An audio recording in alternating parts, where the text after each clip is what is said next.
বাংলাদেশের ইতিহাস রয়েছে, যেই দল যখনই ক্ষমতায় আসে সেই দল তখনই জনগণের ওপর স্টিম রোলার চালায়, শুধু একটাই কারণ, তার ক্ষমতাকে আঁকড়ে ধরার জন্য।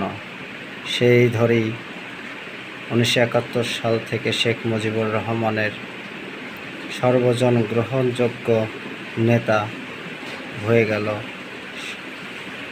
একদলীয় শাসক ব্যবস্থার মাধ্যমে বাকশালীয় নেতা, যার কারণে তার পরিবার পরিজন সব কিছুই বিসর্জন দিল। এরপরে আবার সেই মেজর জিয়াউর রহমান ক্ষমতা গ্রহণ করলেন।